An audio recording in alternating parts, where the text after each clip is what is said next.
Fantastic to see you all. So this is a live stream just to talk about any stock that you want. Let's talk about any stocks today that you want to talk about. Happy to talk about anything at all to keep you going in this time of a weekend. And there is absolutely nobody here at the moment, so that must be very quiet and very boring. Quiet afternoon at the moment. 7th. Hey mate. Hey Savvy Money, got any stocks for us today, pal? Just never done a live stream before like this, so we're just having the floor open essentially to anybody and everybody to talk about any stock that they want to. Happy to talk about Hcmc, penny stocks, growth stocks, dividend stocks, anything that you want to talk about today, we can absolutely talk about. I haven't got my computer with me, I haven't got anything with me at all, so it is all reliant on you guys bringing exactly what you want to talk about to the equation today. So, Kathy buying, I hadn't heard about that one. Do explain what's going on there, mate, because I haven't seen that. I'm just watching and talking about Hcmc at the moment. So we're talking about the quantum computing. Fantastic. Yeah, really high potential industry, that one. Super high potential. What is the share price on that? Yeah, NNDM's like already been essentially ridden at the moment, hasn't it? Like that's already gone upwards, so everyone's trying to look elsewhere for the bargains in quantum computing and NDM. There is so many YouTube channels and so much coverage of that now, like it's already, a lot of its potential growing has already gone. Hey user 1298, fantastic to see you in the stream, mate. So yeah, I haven't got my computer with me today. This is just a live stream between me and you guys. So we're completely reliant on you guys feeding in whatever stocks that you want to talk about with myself, and of course with each other in the stream as well. More than happy to see discussion between other investors in the live stream as well. Absolutely fantastic to see. We have 9 people in the stream at the moment. Hopefully that will go up over the duration of the stream.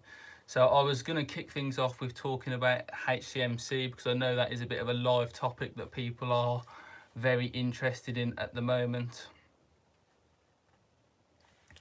When did that share issue to the board go live? When was that news broken? I haven't seen that yet, but if that is the case, if there is new shares being issued to the board, and that's since my last video on it, I'll of course get an update out about that over the coming days, probably more like tomorrow or the next day. So I'm away from home at the moment. Yeah, so Hcmc is super interesting at the moment. I'm really interested in seeing just what people are talking about in that field and like where it's going to go. I mean, there's so many videos out there now saying that it's going to go to $1, but I just including one of my own, but without any sort of reverse stock split or without winning the court case and reducing the amount of shares that are outstanding, it just can't get there on its own. Like as much as I would love to see it do that, I just can't see. Hey, trading with CJ, nice to see you, mate. As much as I would love to see it do that, there's just too many shares. There's too many billions of shares outstanding. They're going to have to conduct a reverse split at some point, which will obviously bring the value of the share price up. But people thinking that they're going to be able to keep hold of all the shares that they've got and get rewarded that way, it just isn't going to happen. The fundamentals of the company won't change at all. It will just bring the value of your share up, but the total amount of outstanding down, which is a good thing, and it would be a good thing to prep towards uplisting in a better exchange, uplisting in the NASDAQ. Yeah, zeros. What's that? 3 zeros. Yeah. Why do you think it will go all the way down to 0001, Savvy? So I'm interested to see just how far we get along with this court case. I know they filed a joint motion recently to defer, while whether that was to actually talk with people, talk with each other, or whether that was to talk more openly about what they're going to do going forward, or whether they were just deferring it because of the global pandemic got in the way of them talking to their lawyers. Either way, they agreed both together. They didn't disagree that they needed more time to talk about it. But to me, it just sort of kicked the can all the way down the road, in my opinion. So we just have to be patient, play patient, and yeah, exactly. Trading with CJ's nailed it there. There's such a lack of patience with investors at the moment, with retail investors. People want to make money like that immediately, overnight. They expect a stock to go 100%, 200%, or anything like that, and it just isn't going to happen. Stocks don't do that. They might do if you manage to get into a penny stock just at the right time, or just before, if you've held the long time. But usually it takes time for businesses to develop and businesses to grow. So people waiting on Hcmc, especially if they start drawing out the court case process, you could see people exiting. That is absolutely right, and the share price will just remain pretty much where it is. As for the actual share price growth, it's completely in the longer term. Of course, they can make it to a penny a share, maybe even 10 cents a share over the very long term. With the development and the growth of the business, they've done particularly well. They own a lot of intellectual property, they own a lot of patents, so they can of course get there that way. But anybody that's expecting to see a penny or 10 or 20 cents a share just on the validation of the business on its own is going to be sadly disappointed. Now, if the court case does come through and they do win damages, they do win royalties, then that money can also obviously be used to grow the business further, and also buy back the enormous amount of shares that are on the market at the moment.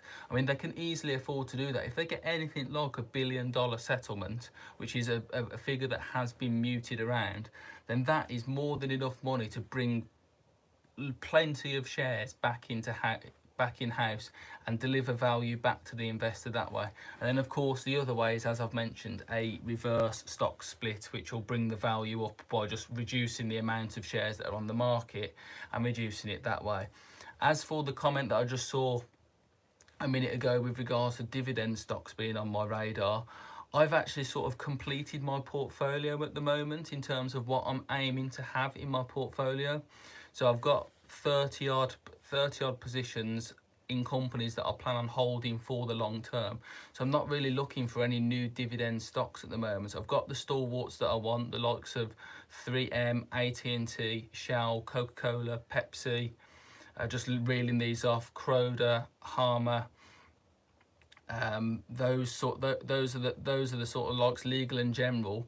All of them are in my portfolio and there to stay now, and I can't keep. What I realised, and why I moved to some growth stocks and I moved to some penny stock investing, is that it wasn't really bringing that much content to viewers, because people were just seeing the same portfolio week in, week out, month in, month out, and just seeing the same stocks.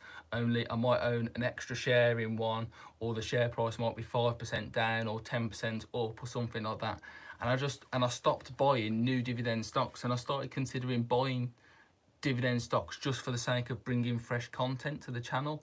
And I realised that just isn't sustainable, is it really? Let's face it, I can't keep expanding a portfolio to 50, 60 positions just for the sake of content. So for those of you that are concerned with my dividend portfolio, it's got to 30 positions.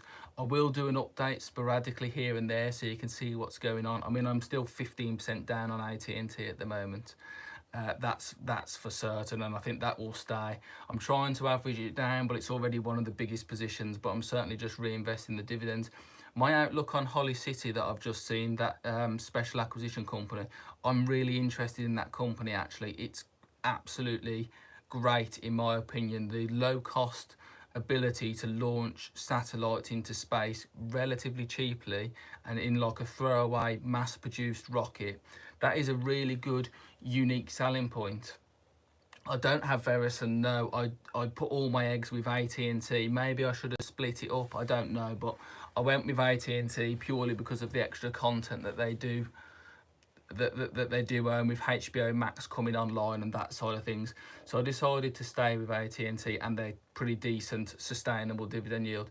Back to Holly City, I think that is a great company and has the potential to really make some fantastic revenue over the coming years. I mean, they've already completed and got certified for launches. They can launch their satellites almost anywhere. It all fits into the back of a Hercubird, a Hercules, or a C-17 Globemaster.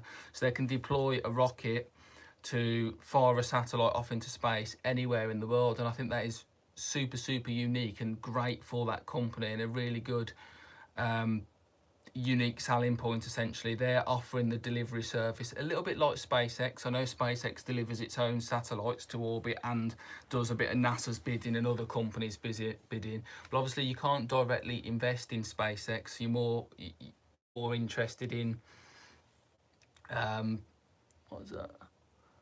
Sorry, that was just a lot of a comment for me to read there. Sorry. I'm not sure how it will affect Astra. I did make a video on Holly City and Astra over the long term, where it did explain that process in my a little while ago, and it did explain the process in the video and in the PowerPoint presentation about how it will affect the initial shares in Astra. There will be some dilution when they all come together and they merge properly.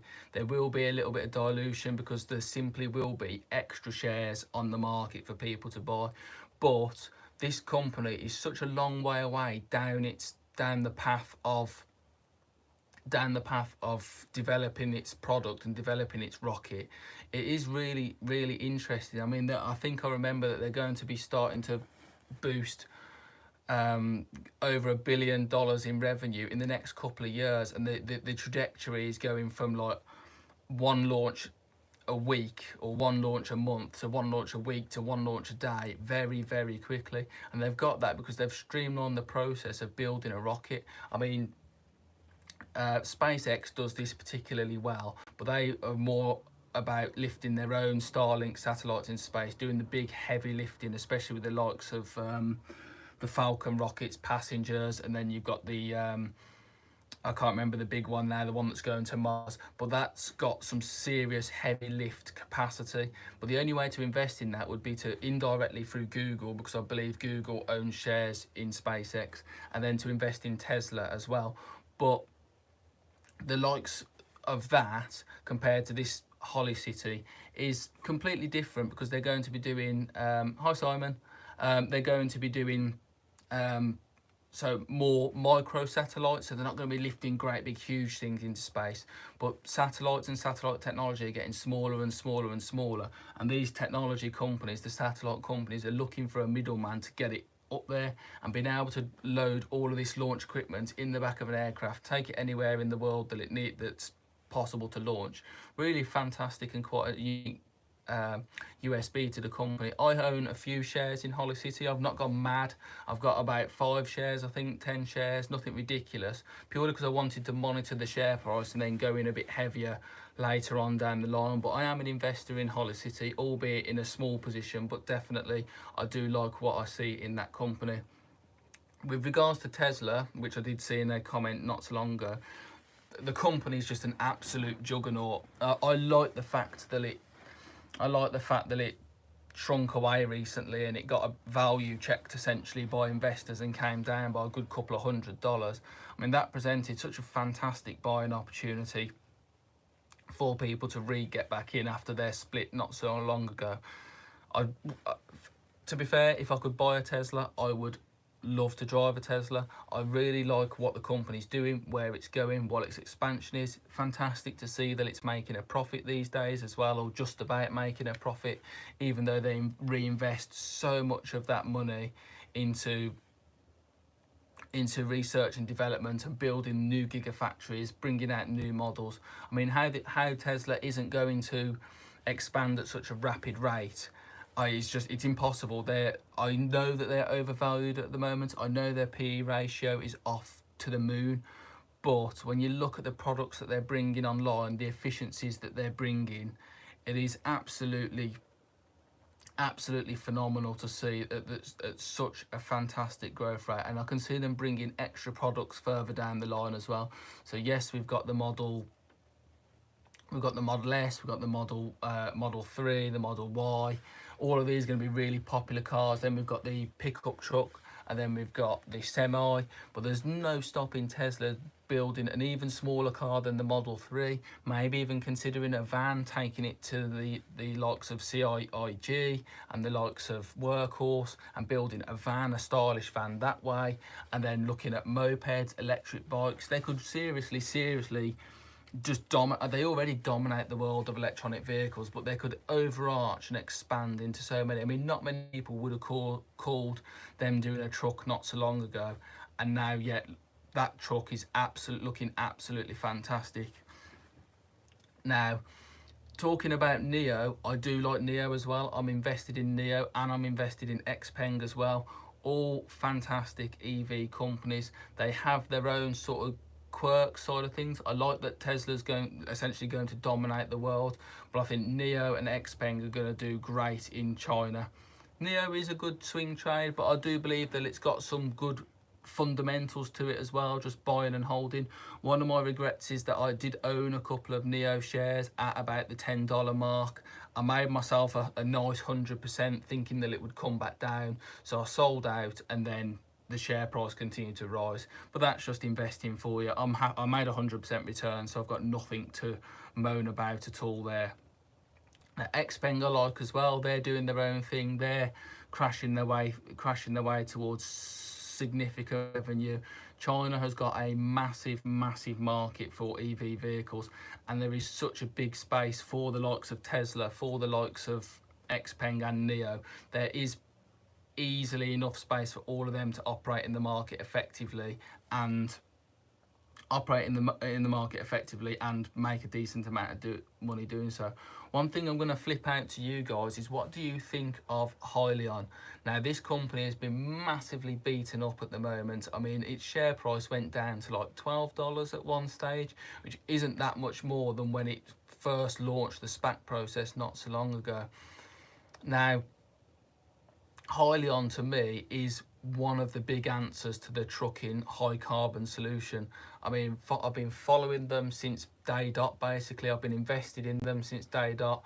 Yes, I should have cashed out when the share price went to $50 and then rebought in, but I don't think their PR is terrible. I'm not going to pretend and say that their PR is good, or that they get, and that is the key difference. There's a lot of companies out there that are very good at promoting to the investor and the wider world what they do and glossing it up and glorifying it and whatever, whereas Hyliion doesn't do any of that. But what it does do is, if you dig into things, is it does make progress, and it does make a great product and a great return. It's just they don't seem to be able to convert that progress to the investor and to the market. Now, we're watching this closely. See, I don't think Hyliion was as bad as Nikola at all. Nikola essentially pushed their truck down a hill and said, well, hey, look, you know, all their glory marketing, they pushed the truck down a hill and went, yeah, look, we've got a hydrogen truck.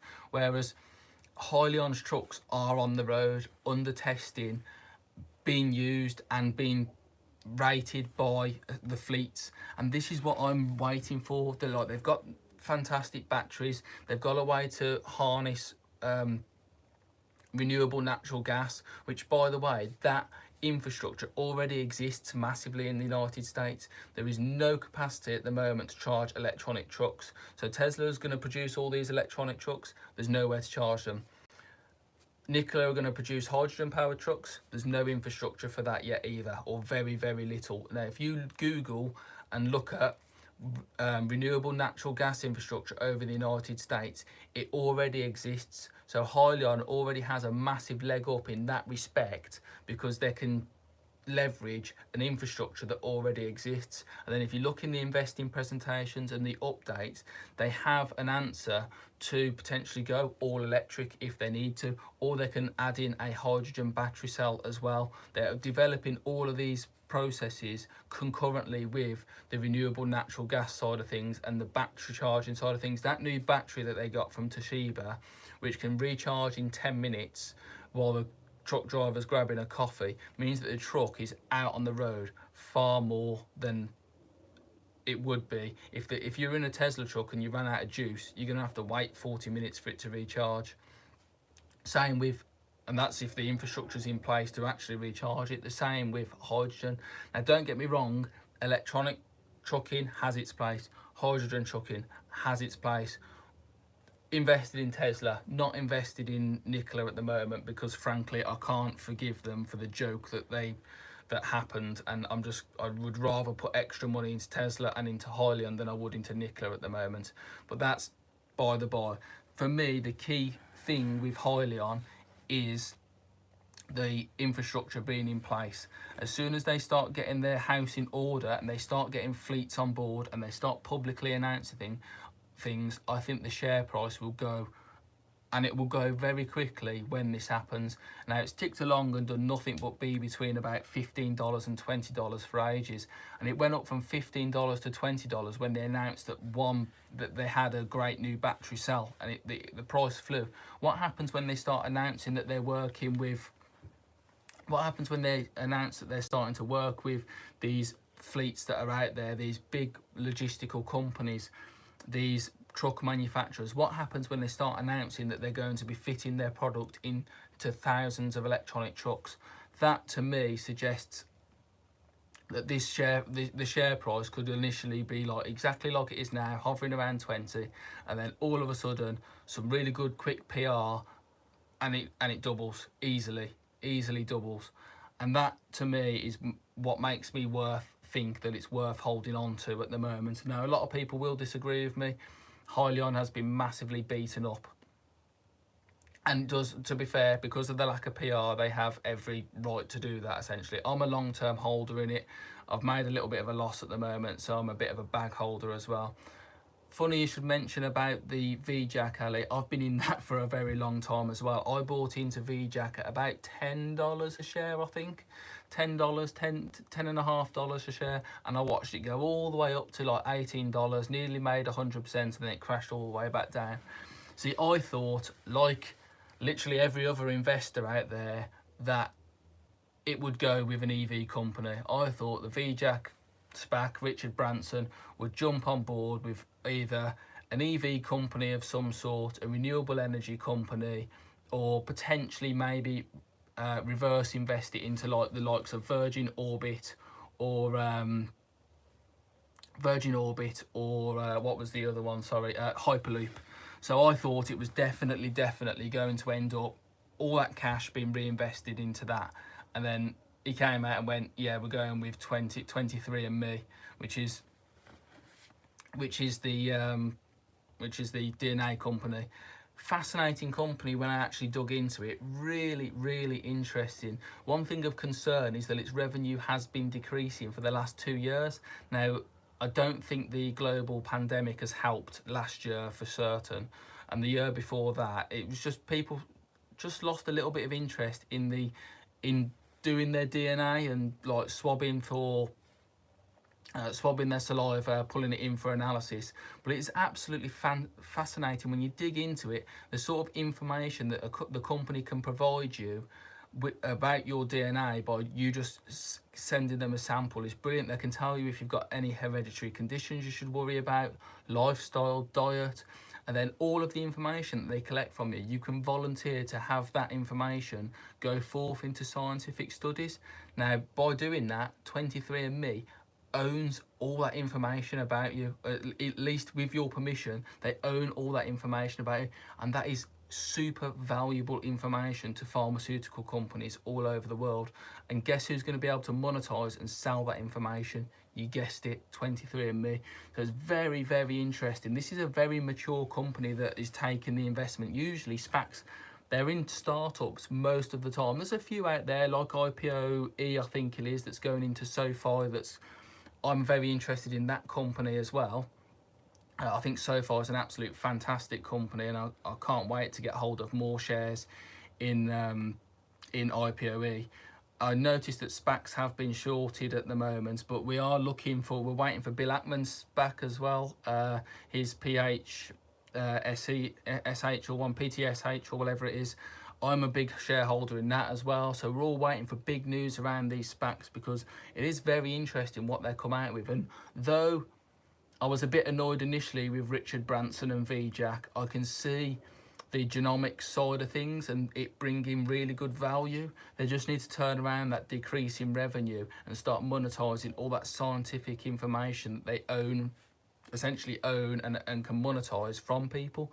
I nearly sold my shares, to be fair, while it was on its way down. I could have easily taken the 20-30% I made and just gone, oh, do you know what, I can't be bothered to wait around, zip it off to somewhere else and make my money and move on. But I do really like the idea of what they've got, the product that they can offer, and it is fairly unique. And it cost, I think when I looked into it, it costs about £100 to between £100 and £200 to do this. And I think for a lot of people, if they get the marketing behind it, a lot of people will be pretty curious about that and will send off. And that's only just going to boost the sort of monetization side of things even further. Now, I saw Lordstown Motors had a big kick in the week as well, because they've been tarred with the same sort of brush as Nikola, and they've done the complete opposite to Hyliion. They've been like, oh right, we're going to smash the PR, big time, and not have so much of the product side of things, whereas Hyliion's just quietly working behind the scenes and then not giving any PR at all, which is a bit of a shame, to be fair. Now, IPOE and Sofi, so bullish on that company, absolutely love it. And I think that long term, scooping as many shares in that as possible is not going to do me any discredit at all. Every time that I can scoop a couple of shares, I'm going to, because at the moment at $20 a share, that's not going to be a problem. When you look at where fintech is going at the moment as well, the trend across all sorts of different fintech, it can only go upwards. I'm super interested to see where the other I can't pronounce his name. I'm not even going to pretend to pronounce his name. The billionaire that owns like IPOD, IPOE and IPOF. I will massacre his name, so I'm not going to do it. But I'm super interested in seeing what his case is going forward and what he can bring to the table with the remaining IPOs that he's got. DSGT I just saw popped up in a comment. See, it's hard to stay bullish at the moment because the share price has practically fell in half, but I do really like the look of that company. They're just starting to put the right things in process and the right things in place to start monetizing. Sofi is a company that is about to be invested in by so I'll just answer that question. Sofi is a company that's about to be SPAC invested in over the coming couple of months. But if you want to invest in them that way, the share you're looking for, the ticker is IPOE. So if whatever app you're using, search that rather than Sofi, because nothing will come up with Sofi. Back to DSGT. That company, very early days, very early days. Vision Lithium, I haven't managed to do any research into at the moment, so I couldn't give you an opinion because I just don't have one. DSGT, I just think it is just so undervalued when you think that it's only worth $60 million at the moment. No problem, mate. So yeah, DSGT, it's just when you think that it's an EV company, it's split into two different companies essentially. You've got the Imperium Motors side of things, which by the way is offering an EV SUV, potentially an EV pickup truck further down the line, an EV actual bus of different types, short, medium and long buses. Then they're looking at box trucks. Then they're looking at garbage trucks as well, introducing them. They've got the sole rights to import and sell them across the United States and Canada and Mexico now, with that dealership coming online as well. Then they've got the shorter low speed side of things. Then you've got the electronic motors, the scooters, the motorbikes, the Rover, the Rumble, that side of things. All of that they've got the potential to monetize, and they're about to set up a showroom. And then you've got the Vantage tag side of things, and the global golf satellite tracking of golf buggies and golf courses, and then building their own golf buggies. It's just phenomenal that they've got all of that in play. All of that is in the business plan, and yes, they're going to need to get some funding to really force that through even further. But the fact that it's only worth 60 million when you've got other EV companies and SPACs worth billions and billions of dollars, and this is just cruising along at 60 million, and then it went up to about $1.10 a share, which obviously meant that the share price went to about 120 million. But that still is nothing in terms of the sort of revenue this company could produce, and produce very quickly once the shipping side of things is sorted, and they can ship these vehicles in, and then they can also build their own over and assemble them in the United States. The sort of revenue that the company is going to generate very quickly is astounding, and I just believe that it is so undervalued right now. Now, Trading 212 here in the UK has put a stop on a lot of penny stock investing, and that includes DSGT, and it includes Cloud, and I think it includes a couple of others. I would bring down the average 100%. If I could bring down my average, even though Trading 212 has stopped you investing in it at the moment, and you can do a sell only option, so I can't average down, I just have to wait.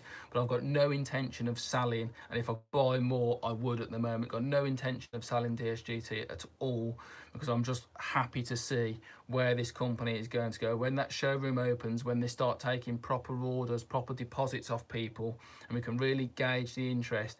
I think the share price will just fly and fly very quickly. I'm very interested in the company. It's not got a lot of revenue to report at the moment, but then the golf sector reported $700,000 in revenue just the other day, and they're only just getting started over there as well. So there's some serious monetization available within this company. The fact that it's two companies into one, and one of them is an EV company and the other one is a golf company that can, or a golf cart company that can produce serious revenue as well, makes me really excited and makes me happy to hold as many shares as I possibly can. I've got 1,500 shares at the moment, and if I could buy more, if Trading 212 does lift the ban that they've got essentially at the moment, I would definitely buy more. So hopefully that will happen. Interestingly enough, Hcmc on Trading 212 hasn't been affected by that, and I think that's just because the sheer amount of volume that's been traded on that company at the moment. Now, we're talking big on Hcmc, and that's been a very popular topic on my channel at the moment. At the moment, we're just in a slow news time of things, really. We're just ticking along at the moment, waiting for more information from the share price. Would I buy or sell Hcmc at the moment? The share price is not bad at all. It's not massively overvalued.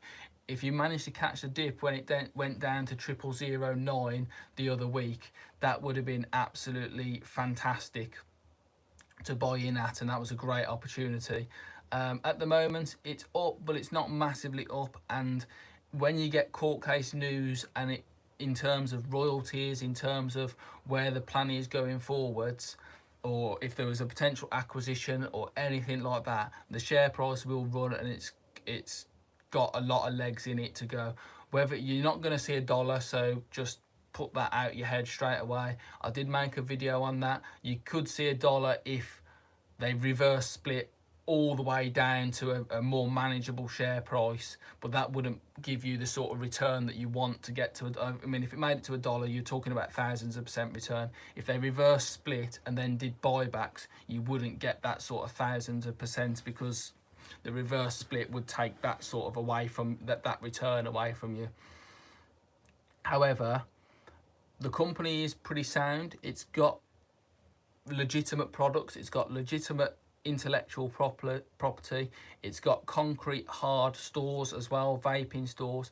So it is very interesting to see the business develop that way. And I don't think, if you're going to trade the company, the share price might be a little bit high at the moment, but it depends on the news, to be fair. If you're waiting for news, and if you're happy to hold the news, then the share price isn't bad at all. If you're just looking to trade in the next couple of days, share price is probably quite high. But if you're looking to hold until after we get more information from the court case, or you're happy to hold for the next 6 months or a year and just ride out and see what actually happens after the court case and after the damages get paid, because most people are confident that Hcmc is actually going to win this court case, then the share price at the moment, not a problem at all. I would happily, if I was completely new to investing in the company now, and my investing horizon was 6 months to a year, I'd happily pay the price that it is at the moment.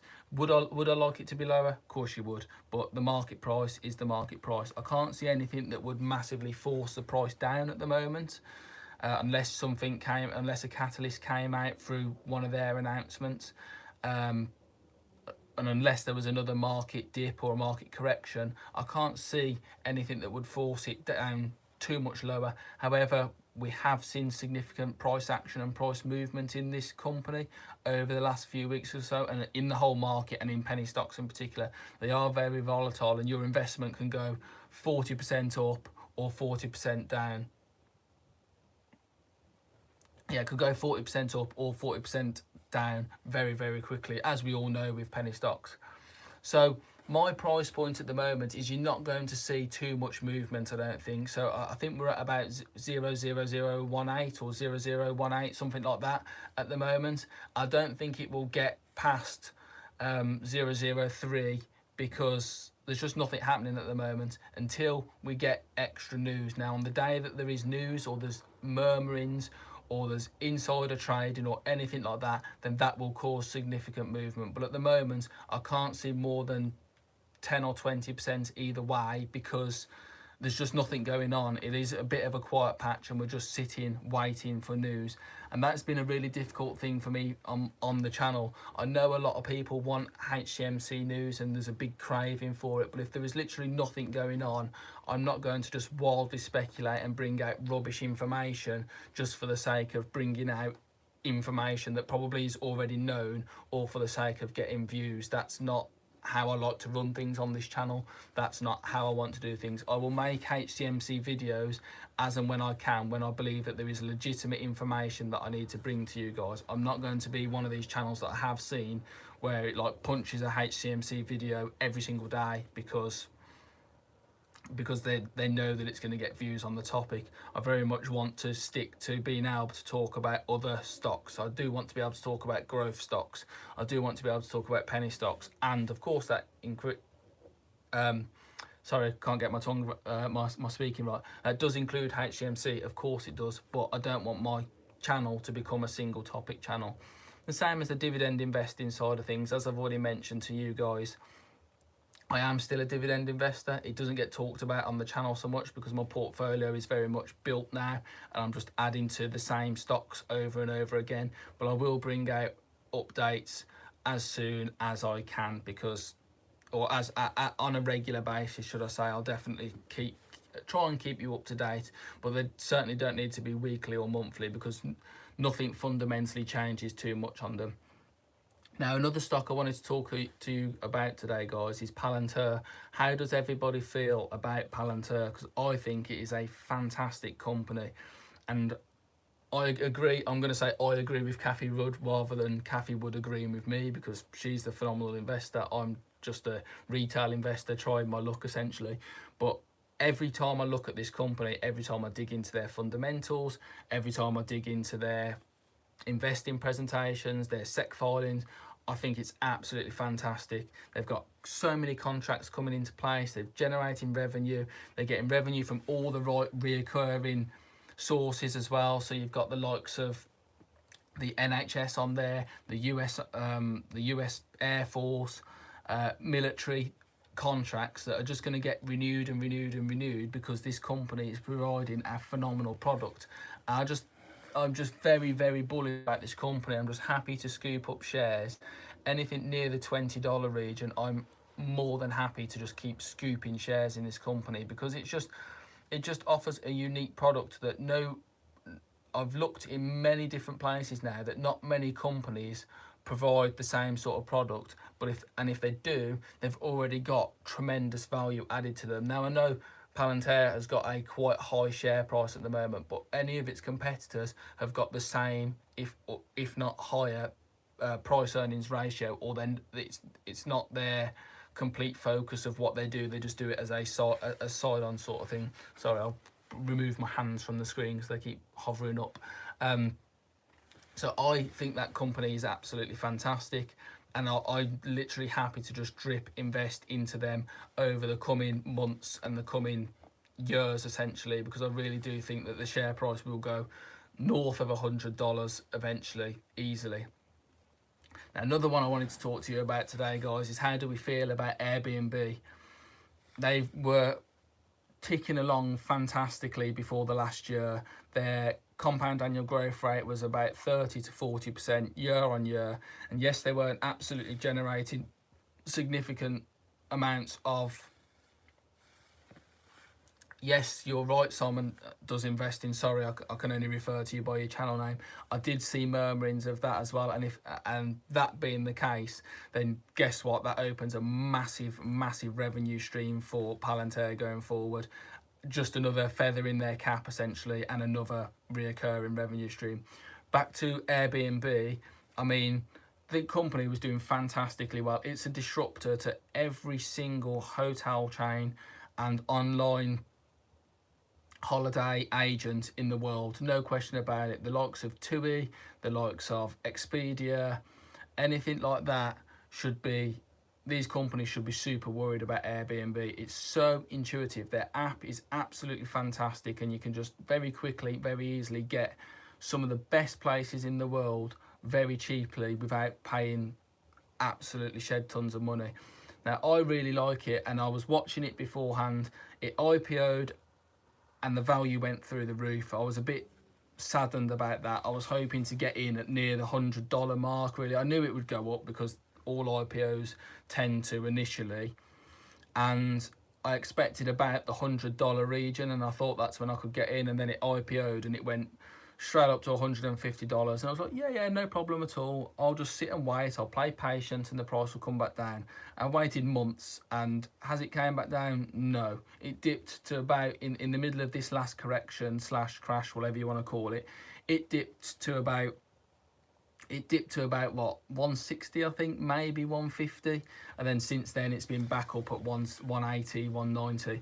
And everybody is banking on that being the future, and I think they're absolutely right. They had a bad year last year, of course they did, but the fact that they still managed to generate something like $3 billion last year in revenue, even in the middle of a global pandemic when no country was, air travel practically out the window, holidays practically out the window, the fact that they still managed to generate such a large amount of revenue is brilliant, and it bodes well for me. I'm happy to play long and strong on this one and just keep holding, keep dripping, investing into it, keep investing a couple of, even if it's just £20 a month, just directly into that company, time after time after time, month after month, and build a significant position, because I think it's going to be an absolute Goliath, and it is only just warming up. It'll recover from the pandemic very quickly.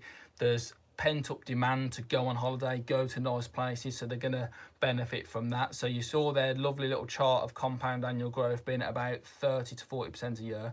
Then it came down about 20% in the last year, where they generated 3 billion instead of the 4 or 5 that they did in 2019.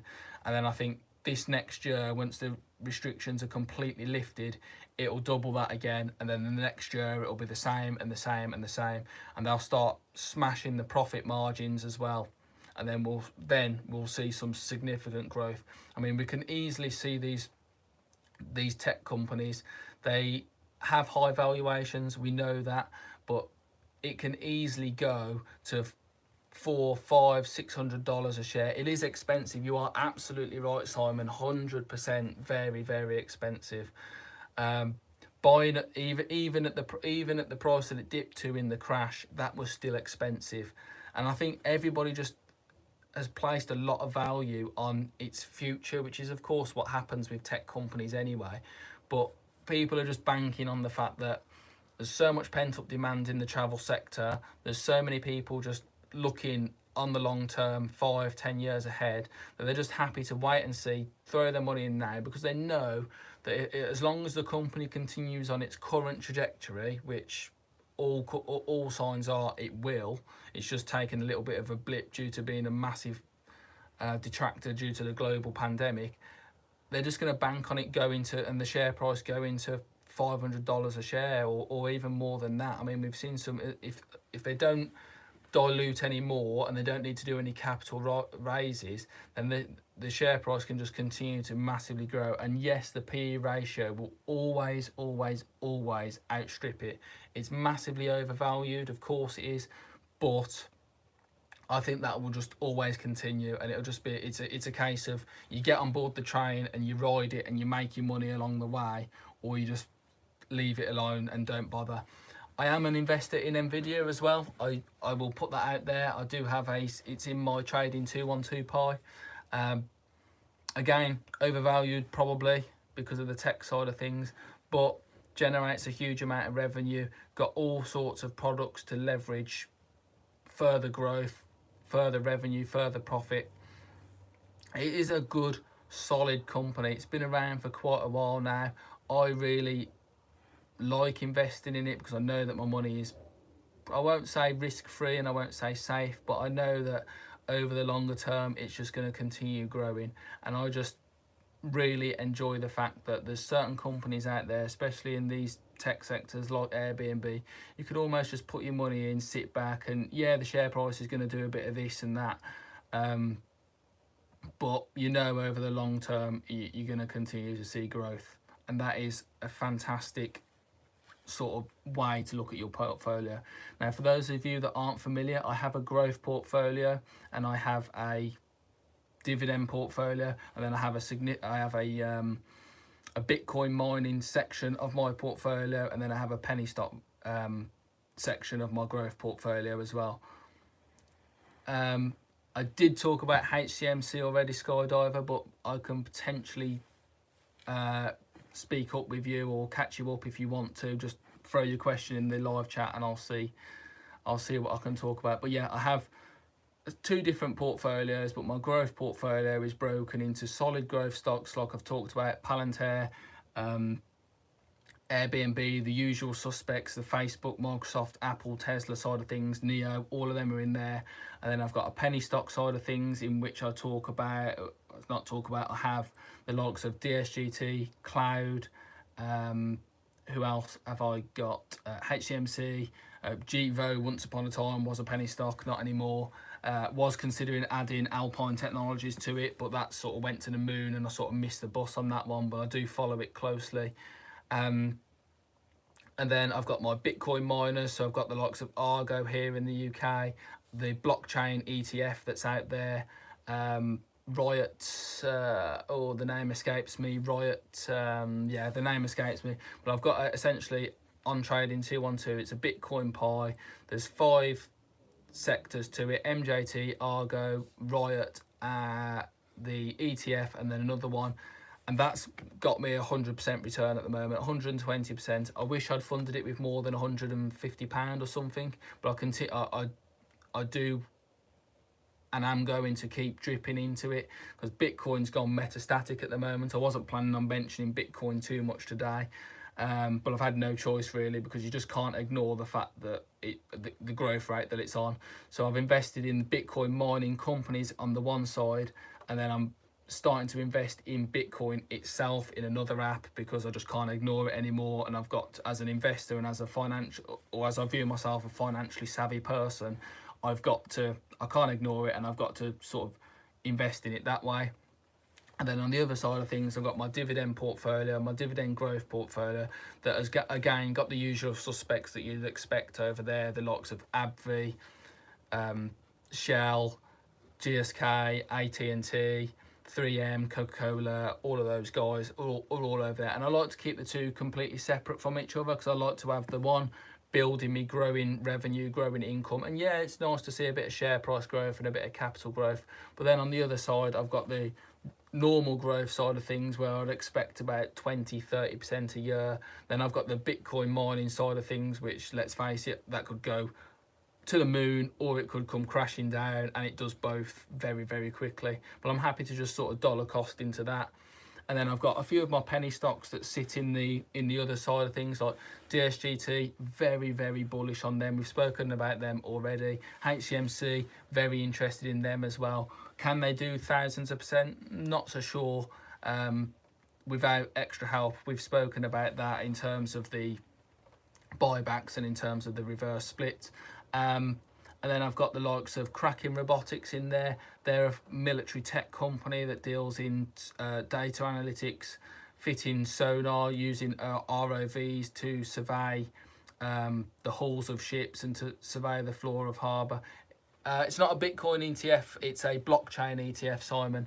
I can't remember, I think it's Invesco that runs it, but it's literally it's a very, very popular blockchain ETF, and it covers a lot of Bitcoin mining companies and a lot of blockchain companies. It's well worth looking into, and it's got a really decent rate of return. The likes of the penny stocks that I was looking at, yeah, Kraken Robotics is what I've got. Hey Roy V, thank you for joining from New York. That's brilliant.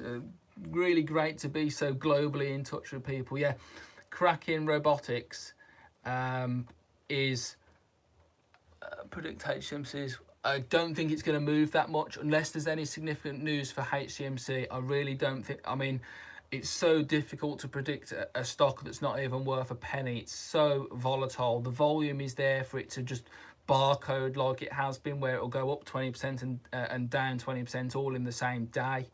I don't think there'll be that much price action and that much price movement at the moment.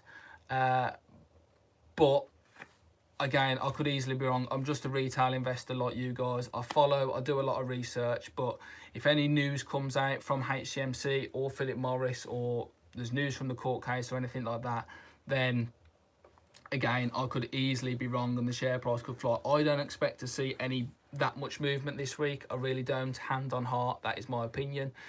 I just think it will do its normal thing where it won't go above. I don't think it will go above 0.2. I don't think it will go below 0.1. I think it'll just end somewhere in the middle. If you want to try and trade around that, then fair enough, but I don't anticipate any explosions in the share price, upwards or downwards. Back to what the penny stock section of my portfolio. My main bullish companies are DSGT and Kraken Robotics. Fantastic company, really monetizing and starting to monetize the data analytics side of things, saving companies money on analyzing the bottoms of wind turbines with ROVs and mapping the bottoms of wind turbines with ROVs. And then they've got the sonar side of things to map the bottoms of harbours, which is always a process that needs doing. And then they've got the military side of things. They're looking at getting contracts with the Canadian Navy, the US Navy, the UK Navy. They've got NATO security clearance, which is a great asset to have and allows them to, again, get their products out to more people.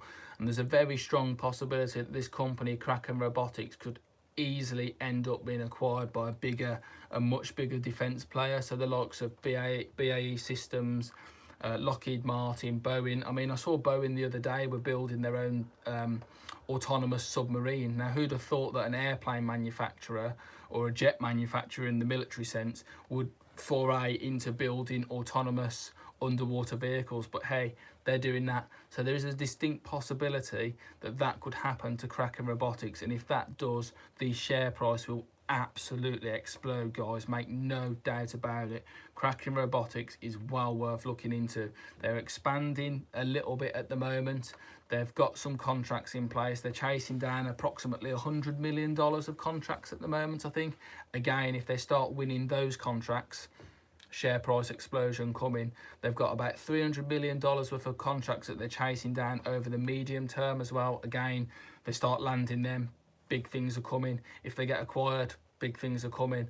The share price at the moment is about 70 cents, I think, 80 cents a share. Really well worth looking into if you've got 5 minutes. Take a look at my video on Kraken Robotics, or obviously, of course, do your own research as well, but definitely well worth looking into. Now, I also looked at where did I look at the other day? So I looked in at Gevo yesterday with my video on Gevo. Fantastic company as well for getting towards net zero. So it's essentially a biofuel company that's going to reduce the carbon footprint and the damage that aircraft will do to the environment, and of course like petrol and diesel vehicles as well, and that could help make up the difference between electric vehicles and having petrol vehicles on the road still. Phenomenal potential. Big things from them is they're sitting on over $500 million in cash ready to reinvest into further growth. They've got no debt. They've eliminated all that debt now because of the share price offering they did, probably, where the share price went up to about $7 overnight, and that's how they've gone with that capital. Basically, they did a share issue at that price and gave themselves a ton of capital to work with. Very interesting company to watch over the long term. Their revenue hasn't grown as much as you would have liked over the last 3 or 4 years, but now they've got the capital to do so and grow at the rate that they are. And the climate emergency and the climate side of things is being massively pushed at the moment by the media, by everything that you see. They have links with Bill Gates, they have links with Joe Biden, the US president, so I'd expect to see some significant movement and headlines in this company coming soon as well. Really interested in that. Fryer is another big company, the legalized recreational cannabis company. For disclosure purposes, I'm 150-160% up on them at the moment. I was 280 or 300 odd percent, but the share price came down and I averaged up a little bit and bought a few extra shares because their compound annual growth rate and their share price growth rate has been absolutely phenomenal. Fryer is definitely a big company to look into if you haven't looked into it. They've got their merger coming up with Tilray, which is another legal cannabis company. That's going to come to fruition. They're going to literally become the world's largest, by revenue, the world's largest legal cannabis company, which is absolutely huge. They will dominate, and there's no questions about that.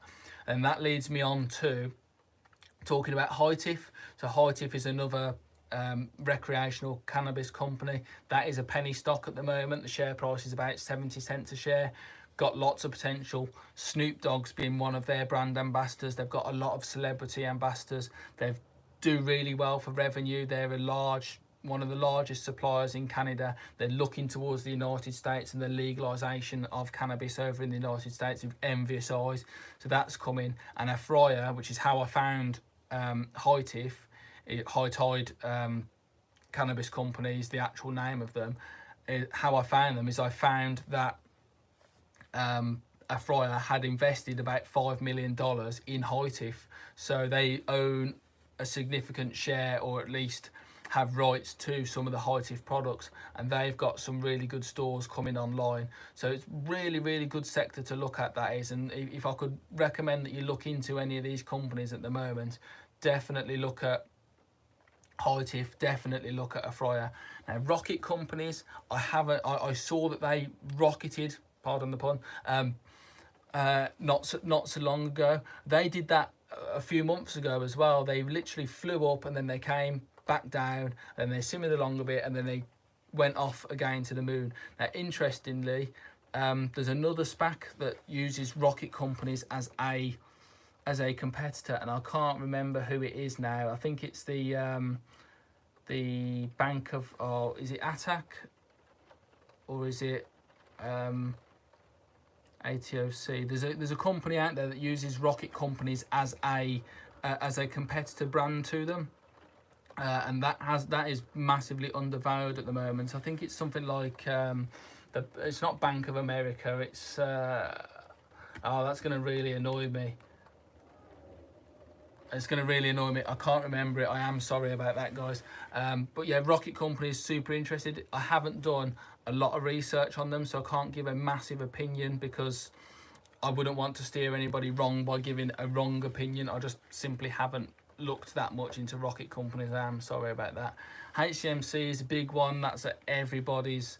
That's at the forefront of everybody's minds at the moment. All these investors eager to make a quick return and a quick buck. trade the court case date, essentially trade the rumours before that court case is all I can say at that one. I expect it not to do a great deal this week. I mean, of course, I'm just a retail investor, I could get that easily wrong, but I expect it just to do a little bit of up and down barcoding all week, and then we might see a bit of a kicker towards the court case date as more information comes available, the rumours start to circulate. Any news that I find, I will bring to the channel, I will upload to the channel as quick as reasonably possible. Stephen Charter, that is a phenomenal position. Nearly 6 million shares at 0001.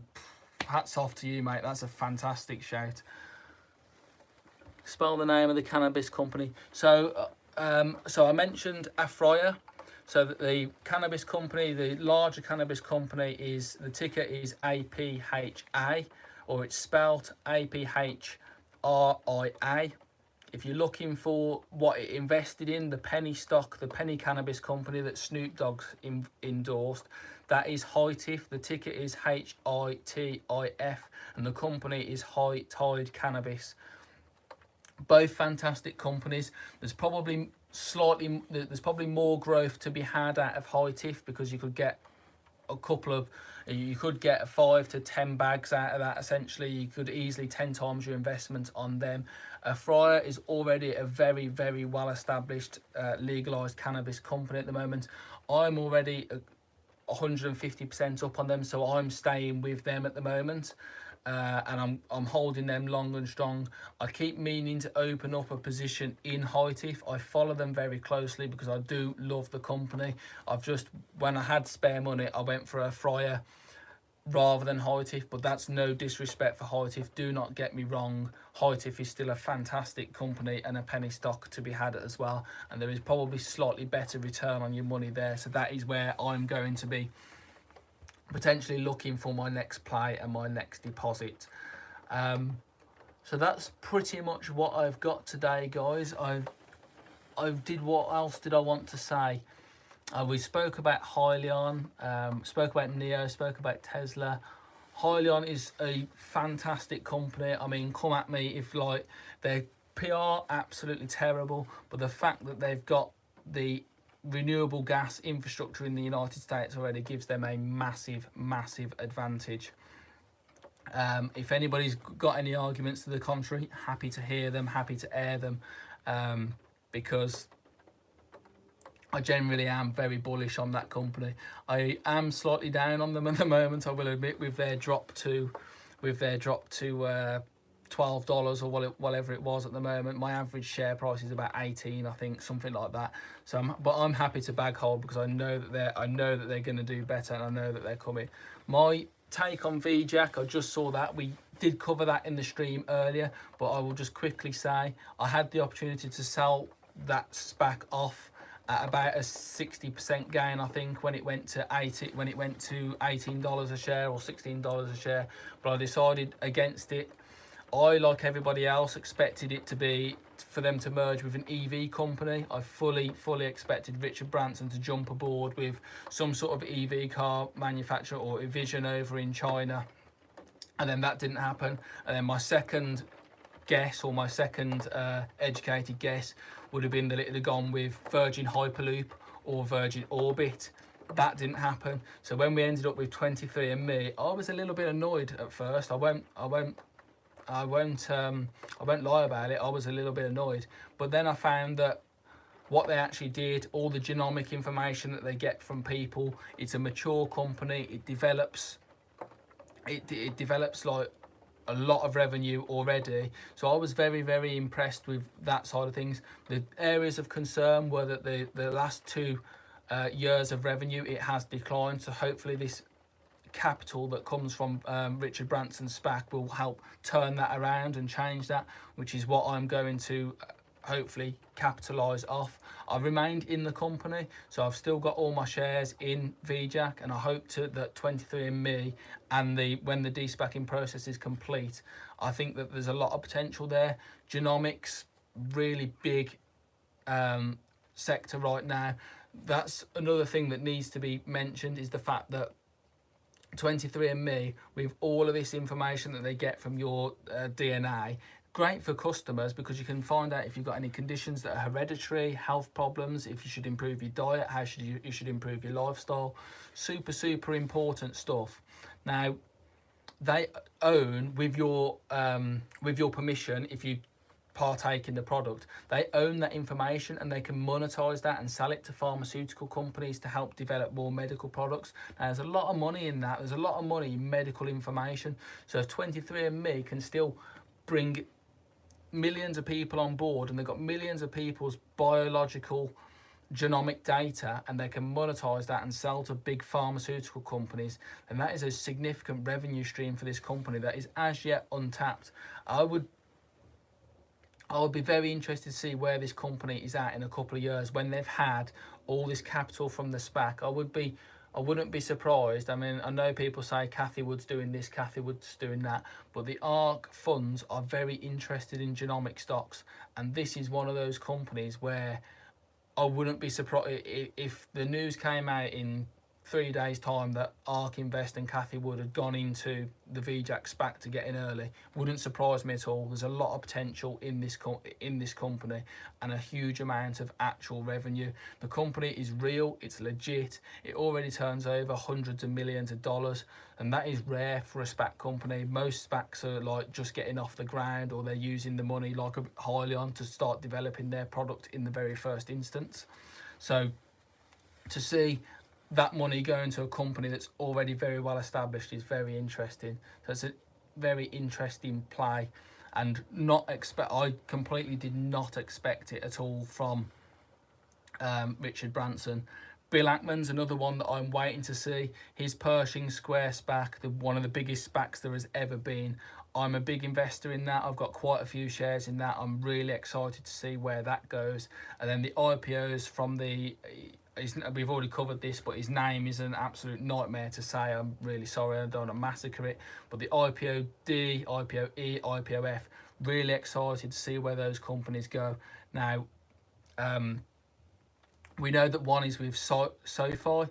Sofi is a fantastic company, and I absolutely love the look of that company, and I can't wait to keep scooping shares in IPO E, because that is a fantastic product to revolutionize all the banking, bring it in-house, bring your investing, bring your banking, bring your loans, bring all of that all into the same place.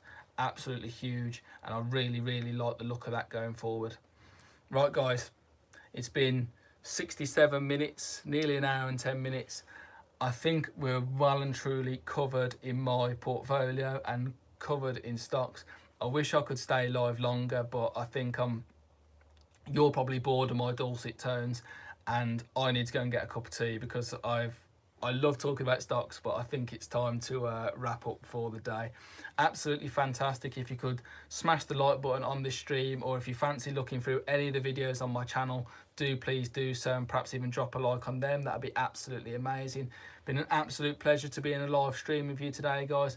I need to do this more often. We've had so much engagement. I think I had nearly 80 people in the stream at one stage. Absolutely brilliant. Thank you very much for watching. Thank you very much for joining me. Absolute pleasure, and I'll see you in another live stream or another investing episode in the near future. Thank you very much, guys. I'll see you later. Catch you later.